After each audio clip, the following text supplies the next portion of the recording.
Halo YouTube, apa kabarnya hari ini? Semoga saat teman-teman sedang menonton video ini, teman-teman dalam keadaan sehat, baik-baik saja dan senantiasa berbahagia. Amin. Pada video sebelumnya saya sudah menjelaskan mengapa SCC PWM kurang optimal untuk pengisian aki. Nah, kali ini saya akan menjelaskan kenapa MPPT lebih optimal dibandingkan dengan SCC semacam ini, setipe ini. Sebenarnya pada proses awalnya sama saja ya teman-teman, yaitu jika ada cahaya matahari efektif mengenai permukaan solar panel, maka solar panel akan mengeluarkan tegangan maksimalnya.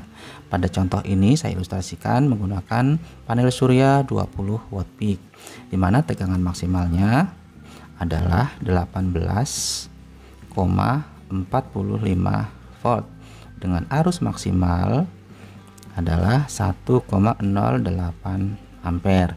Nah, dalam waktu 1 jam solar panel ini akan menghasilkan daya, dan dayanya sekitar 19,9 watt.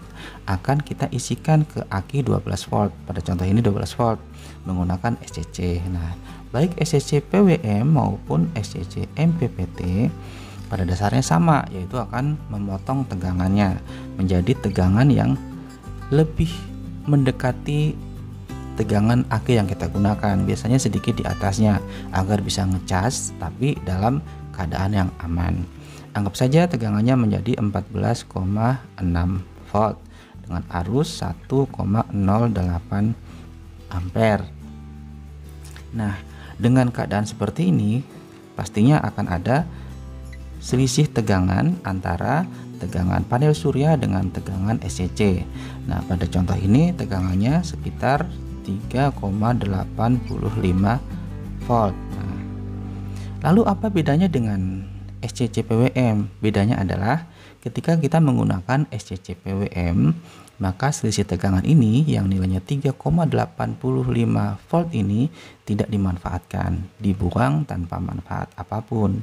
Nah, tetapi pada SCC MPPT untungnya ada fitur yang namanya CCCV, constant current dan constant voltage, di mana kedua fitur ini akan menyeimbangkan supaya output yang keluar akan tetap mendekati dari keluaran panel surya.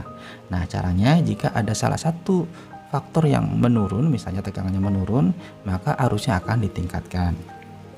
Nah, pada kasus ini tegangannya dari 18,45 menurun menjadi 14,6, maka arusnya akan ditingkatkan dengan cara mengkonversi tegangan selisih ini, kita dikonversi oleh MPPT menjadi arus. Nah, dalam perhitungan bagaimana? Dalam perhitungannya jadi 3,85 volt dibagi 14,6 volt dikali 1,08 ampere, maka arus hasil konversinya bisa kita hitung ya. Sebentar kita hitung.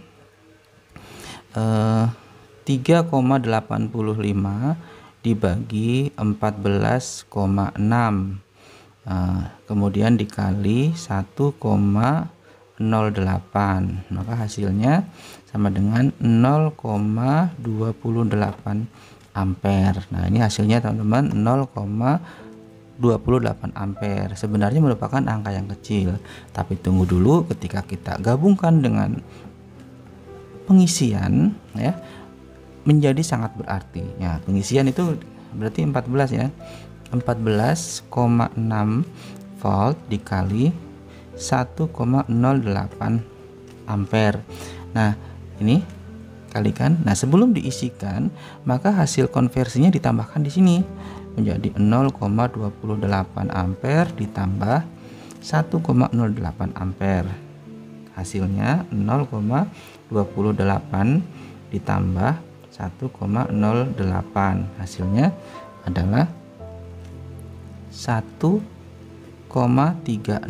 Ini dikali ya, dikali 14,6 volt, maka dikali 14,6 volt hasilnya 19,856 watt. Nah, memang masih ada selisihnya. Kalau kita hitung selisihnya atau kita sebut sebagai kerugian, itu berapa sih? Nah, kerugiannya adalah 19,9 watt dikurang 19,856 watt. Maka hasilnya sama dengan 0,044 watt. Nilai yang cukup kecil. Nah, dari sini kita sudah tahu sebenarnya bahwa efisiensi dari MPPT ini tidaklah rendah ya, bahkan bisa disebut hampir sempurna. Coba ya kita cek 19,856 dibagi 19,9 dikali 100%.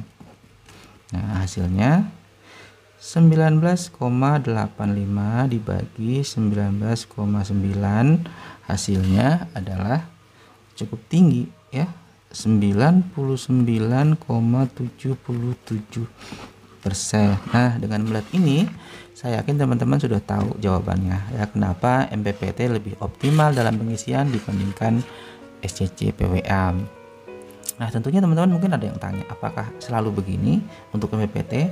Jawabannya tentu saja tidak. Kenapa? Karena di pasaran kan ada MPPT yang murah, ada MPPT yang mahal, dan tentunya itu ada pengaruhnya. Mungkin pengaruhnya dari desainnya, dari part atau kualitas bahan yang digunakannya.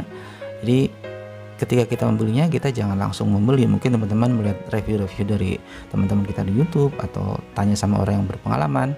Intinya kita kalau membeli, jadilah pembeli yang cerdas. Itu saja teman-teman, terima kasih banyak sudah menonton video ini. Jangan lupa subscribe di channel Yutanbu, karena akan ada video-video lain yang mungkin berguna bagi teman-teman ya.